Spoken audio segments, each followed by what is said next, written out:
Всем привет! С вами Дина и канал Коллекция рецептов. Друзья, не знаете, как разнообразить меню скучных завтраков или что подать в качестве перекуса? Предлагаю для кого-то новый, а для кого-то хорошо забытый рецепт. Сегодня готовим быстрые творожные пончики, или, как их еще называют, творожные шарики. Готовятся они настолько легко и просто, что уже через полчаса на вашем столе будет гора очень вкусных и нежных пончиков, мягких внутри и хрустящих снаружи. Итак, приступим. В миску выкладываем 400 граммов творога, жирность значения не имеет. Добавляем 2 крупных или 3 небольших яйца. Всыпаем пол чайной ложки соли, 5 граммов соды, это 1 чайная ложка вровень, щепотку ванилина или чайную ложку ванильного сахара и 2 столовые ложки обычного сахара. А еще при желании можно добавить цедру лимона или апельсина. Массу хорошо перемешиваем.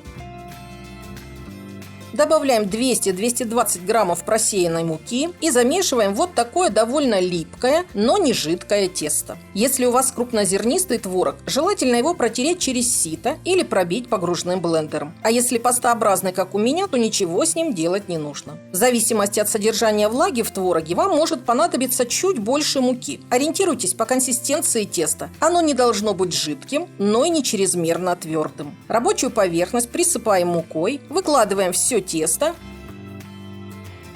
и слегка его подмешиваем, чтобы с ним было удобно работать.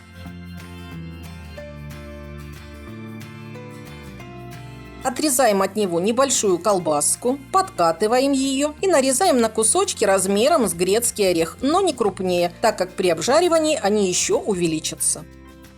Скатываем ровные шарики и укладываем их на подпыленную мукой поверхность. Если планируете приготовить пончики с сюрпризом, сделайте небольшую лепешку из теста, уложите вовнутрь начинку, тщательно защипните края и скатайте шарик. В качестве начинки можно использовать вишню или черешню без косточки, густой джем, кусочек шоколада или мармелада. Сразу подготавливаем все шарики, поскольку жарятся они очень быстро и вам некогда будет заниматься тестом.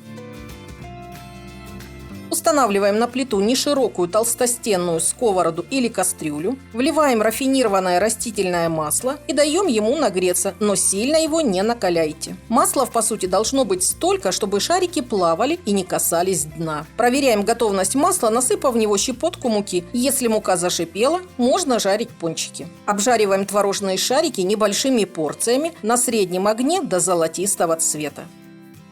Периодически переворачиваем их для более равномерного обжаривания. Если огонь будет слабый, то пончики будут долго жариться и впитают много масла. А если очень сильный, то корочка быстро подрумянится, а внутри теста останется сырым. На среднем нагреве обжаривание пончиков такого размера занимает, как правило, 4-5 минут. Готовые творожные шарики выкладываем на сложенное в 2 слоя бумажное полотенце, чтобы впитались излишки масла.